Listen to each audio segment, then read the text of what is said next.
Baik teman-teman, selamat datang kembali. Pada kesempatan kali ini saya akan membahas analisa saham harian untuk periode tanggal hari ini tanggal 29 Maret 2022 sampai dengan besok tanggal 30 Maret 2022. Jadi seperti biasanya untuk analisa saham harian saya akan bahas totalnya ada 16 saham. Untuk bagian pertama saya akan bahas 8 saham, nanti berlanjut ke bagian kedua saya akan bahas 8 saham yang lainnya.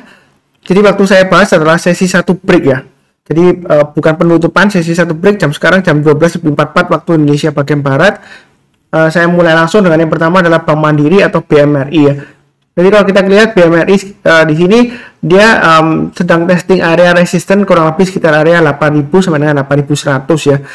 Nah posisi sekarang memang saya sudah sebutkan kalau dia sudah berhasil naik ke atas 8.000, kalau misalnya dia ditutup di bawahnya 8.000 lebih baik jual dulu sebagian. Tapi kalau dia ditutup lagi turun banyak 7.775, jual dulu semuanya. Bagi yang belum punya, pasang aja automatic order buy weakness ya. Jadi kalau dia turun di banyak 7.500, jangan buy dulu. Kalau dia sudah berhasil rebound, barusan kita nyalakan automatic ordernya, kita buy ya. Kalau dia sudah berhasil naik ke atas 7.500, buy-nya bertahap aja. Nanti setiap kelipatan Rp50 atau Rp100 boleh tambah lagi atau average up ya seperti itu. Nah, kalau yang belum punya, kalau mau buy high sell higher ya seperti itu ya, sebenarnya sih kalau mau buy sekarang boleh aja, tapi jangan terlalu banyak. Nanti kalau dia sudah berhasil breakout lagi ke atas 8.100, kita boleh tambah lagi atau average up istilahnya ya. Target berikutnya sekitar 8.500. Jadi sekarang istilahnya masih testing area resistennya kurang lebih sekitar 8.000 sampai dengan 8.100. Kalau mau buy sekarang jangan terlalu banyak ya, intinya seperti itu. Atau tunggu sekalian buy on weakness di sekitar 7.500. Buy on weakness bukan berarti turun di bawah 7.500 atau kena langsung buy, enggak ya. Kita tunggu kalau sudah berhasil rebound atau mantul ya seperti ini ya. Besoknya dia berhasil rebound, nah di sanalah kesempatan kita mulai buy. Buy-nya bertahap aja, jangan terlalu agresif tapi jangan terlalu takut-takut. Kurang lebih seperti itu ya. Oke, berikutnya BEBS ya. Area buy on weakness sudah saya sebutkan, di area ada dua ya, 5.400 dan di area 4.400. Jadi yang terakhir ini yang kena ya. Kalau dia sudah berhasil naik ke atas 4.400 boleh buy, naik lagi ke atas 470 tambah lagi, naik ke atas 5.000 tambah lagi. Nah ternyata dalam perjalanannya dia berusaha untuk naik ke atas 5.400, gagal pasang ya. Di sanalah kita pasang trailing stopnya ya. Nah di sini dia akan menguji lagi area 4.400. Sebenarnya kalau mau buy sekarang boleh, tapi buy-nya bertahap aja sambil pasang stop lossnya di 4.400 ya. 4.400 dan 4.000. Kalau 4.000 kan terlalu jauh ya dari 4.400 ya, 10% ya. Jadi 4.400 dan pakai swing low yang di sini ya, stop lossnya 4.270. Jadi pakai dua pengaman ya. Stop loss pertama 4.400, kalau dia turun banyak itu jual dulu 50%. Kalau turun di banyak 4.270 ya, boleh jual semuanya ya. Seperti itu ya. Jadi belinya bertahap aja, naik ke atas 4.770 tambah lagi, naik ke atas 5.000 tambah lagi atau average up ya. Ya, strateginya seperti itu. Jadi garis-garis ini fungsinya ganda. Kalau dia berhasil naik kita boleh tambah lagi atau average up, tapi kalau dalam perjalanannya misalnya sudah naik ke atas 5.000, berusaha naik ke atas 5.400 ternyata gagal, jangan lupa pasang trailing stopnya ya, seperti itu ya kurang lebih ya. Ini terus terang aja jalurnya memang masih cenderung lesu ya, arahnya masih downtrend ya dalam jangka menengahnya atau jangka pendeknya. Memang ini kecenderungan sepertinya konsolidasi Pak Sunar, tapi masih cenderung lesu ya. Jadi selama di bawahnya 5.400 kita jangan terlalu banyak atau agresif ya buy-nya ya. Jadi buy-nya bertahap aja, mau buy sekarang boleh tapi nanti naik lagi kita tambah lagi atau average up. Kurang lebih seperti itu.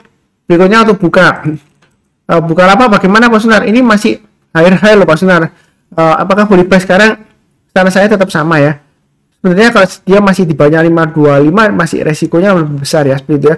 Saya sarankan paling cepat buy-nya di 426 lah lebih baik ya seperti itu ya.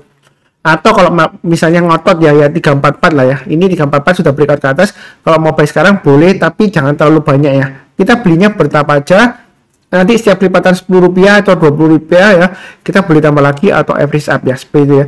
Jadi fokusnya ke pergerakan harganya saja. Ini garis-garisnya sudah saya berikan. Kalau mau buy sekarang, kalau berdasarkan acuan low yang hari ini ya, kalau dia turun di bawahnya 338 jual dulu boleh ya seperti itu ya. Kemudian kalau dia turun semua di bawahnya low-nya kemarin ya 296, lebih baik jual dulu semuanya. Karena kalau dia gagal turun di bawah 296 ada kemungkinan dia akan turun lagi testing area supportnya 258. Perlu diingat ini arahnya masih strong downtrend ya. Walaupun ini sudah rebound Mas Nat. Iya paham. Tapi menurut saya sih lebih baik naik ke atas 426 aja kalau mau buy. Nanti jangan-jangan nyangkut Pak Sunan naik ke atas 426 kemudian dia turun lagi. Karena saya lihatnya seperti ini ya. Ini kan kenapa saya pakai acuan 426 di sini ya, dia turun dari atas, kemudian dia pas di 426 dia rebound, kemudian koreksi lagi testing area 426. Jadi selama dia berada di atas 426 ya, dia masih ada potensial untuk rebound gitu ya. Target price-nya resistance dekatnya di 525. Kalau dia gagal bertahan di atasnya 426 seperti ini ya, gagal breakout, dia akan turun lagi seperti itu ya. Jadi kadang-kadang kita kalau beli saham ya, apalagi yang saham yang strong downtrend, kita belinya agak ke atas. Kenapa? Kata kuncinya adalah konfirmasi. Kalau misalnya dia di bawah harga tertentu, biasanya memang lebih murah Pak Sunar, nanti cuannya lebih banyak. Iya kalau dia naik ya. Kalau sudah terjadi ngomongnya gampang ya. Misalnya ini sudah terjadi di sini. Pak Sunar, saya belinya pas di 258 atau 260 gitu ya. Pak Sunar bilang strong downtrend, tapi saya bilang sudah rebound. Baik. Iya biasanya ya, maaf saya nggak menjadi orang lain, tapi biasanya kalau sudah terjadi naik ya ngomongnya gampang. Tapi coba kalau dia turun lagi, pasti diem-diem aja ya, nggak ada yang ngomong ya. Seperti itu ya. Jadi kata kuncinya adalah konfirmasi, kurang lebih cukup untuk buka. Berikutnya adalah BBRI. Jadi BBRI setelah aksi korporasi bagian dividen dan lain-lain masih berusaha untuk naik ya. Sebenarnya di sini uptrendnya masih cukup bagus ya. MA20 nya masih mengarah ke atas, ini masih di atasnya MA20. Tapi di sini testing area resistennya 4750 dan 4800. Strateginya yang sudah punya mungkin lebih baik jual dulu sebagian ya. Kenapa ini sudah dekat dengan resisten? Bukan berarti wah bakalan turun, enggak ya. Karena memang uptrendnya masih bagus, tapi saran saya sih kalau sudah punya jual dulu sebagian, tapi kalau dia berhasil breakout lagi naik ke atas 4800 mau buyback atau lanjut ke atas boleh ya. Jadi banyak bertahap naik ke atas 4860 tambah lagi target price-nya di 5000 seperti itu ya. Jangan lupa kalau mau buy weakness tunggu di 4460 atau maksimum di 4280. Buy weakness itu artinya kalau dia turun di bawah 4460 kita belinya kalau sudah berhasil rebound atau mantul istilahnya ya. Jadi buynya bertahap, kurang lebih seperti itu cukup ya untuk BBRI. Berikutnya untuk BP. Jadi BP saya masih ingat banget ya, pertama kali saya bahas di analisa samarian ya, saya sudah sebutkan ini khusus bagi yang berani resiko tinggi ya. Naik ke atas 65 boleh buy ya, seperti itu ya. Kalau yang sudah punya ya, waktu itu saya sesi satu break saya bahas ya BP ya, pasang trailing stopnya atau stop lossnya di 65. Jadi selama di atas 65 dia masih cukup bagus. Saya juga sebutkan boleh buy high sell higher. Kalau dia naik lagi ke atas high-nya 72 ya, boleh tambah lagi, naik ke atas 74 tambah lagi, naik ke atas 80 tambah lagi, target price berikutnya di 94. Ya ini memang sudah melampaui, ternyata gagal ya. Di sanalah pasang trailing stop ya. Jadi yang ngikutin saya profitnya lumayan ya seperti itu ya. Nah ini sudah saya gambarkan sebelumnya. Nah kalau posisi sekarang dia memang istilahnya konsolidasi atau sideways di jalur uptrendnya. Mau buy sekarang boleh, tapi jangan terlalu banyak. Dia kalau naik lagi ke atas high-nya hari ini, naik ke atas 92 boleh tambah lagi, breakout ke atas 94 atau pakai acuan swing high di sini ya. Tanggal 25 Maret naik ke atas 96 boleh tambah lagi atau average up. Jadi belinya bertahap aja. Perlu dipahami resikonya memang cukup besar ya seperti itu ya. Karena sebelumnya dia dari 50, tapi kalau dia dari volumenya masih cukup bagus ya ya wajar aja ya seperti itu ya. Masih kenaikannya masih bisa naik lagi. Tapi kita lihat ini beberapa hari terakhir ini sejak dia naik tinggi dia mulai turun volumenya. Kadang-kadang turunnya turun bukan berarti harganya pasti turun, enggak ya. Jadi fokus pertama di pergerakan harganya, kedua volume untuk konfirmasi aja ya. Contohnya seperti ini kan dia mulai rebound ya Mas, sebenarnya mantul ya. Tapi volumenya ini kalau sejauh ini sampai sesi 1 break ya. Ini masih di bawah rata-rata hariannya ya. Dan dia menurun ya. Tapi nggak tahu lagi kalau sesi kedua dia nambah lagi volumenya ya. Nah kalau posisi sekarang mau buy sih boleh aja ya. Tapi banyak jangan terlalu banyak. Tapi perlu diingat turun di banyak 80 atau pakai acuan yang di low-nya kemarin. Turun banyak 79 jual dulu sebagian 50%. Turun di banyak 74 let it go ya, jual dulu semuanya.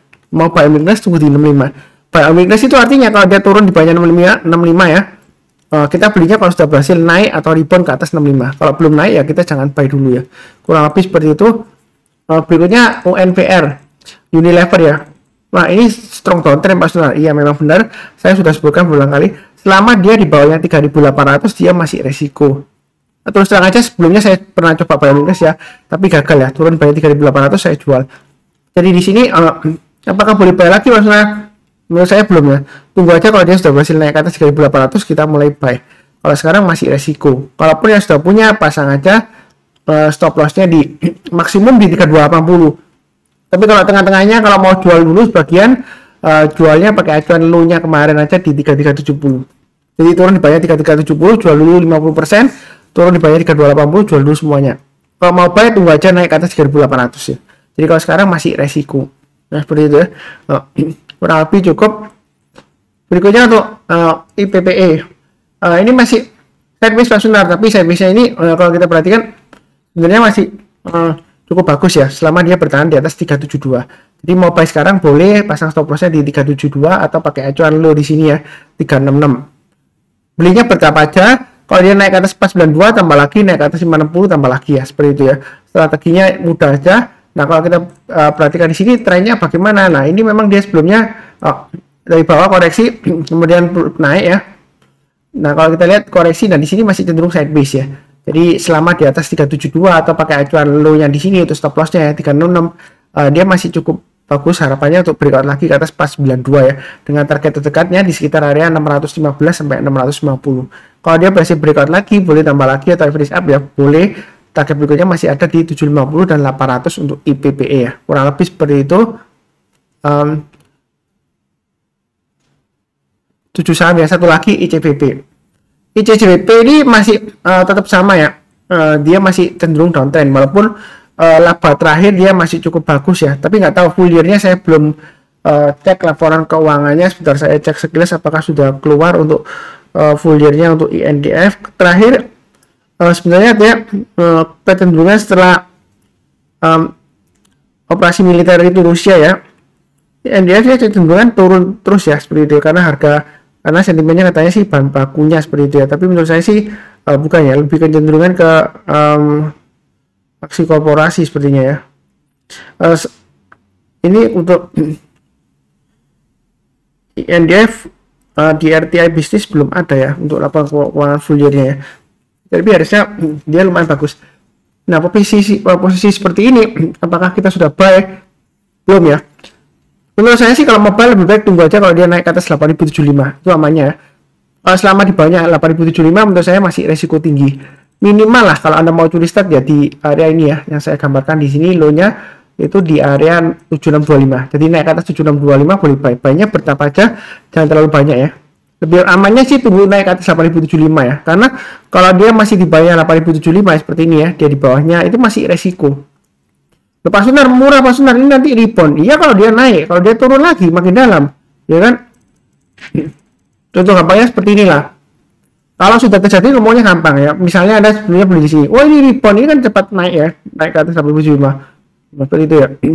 Kalau turun ya harus jual dulu, karena dia kalau sudah dibayar 8075 masih resiko, ya kan? Kalau Anda anggapannya wah itu paling bottomnya itu Mas Sunar, nah, ternyata kan masih bisa turun lagi kan seperti itu. Jadi ini downtrendnya masih kuat ya. Jadi jangan memaksakan diri sendiri ya seperti itu ya.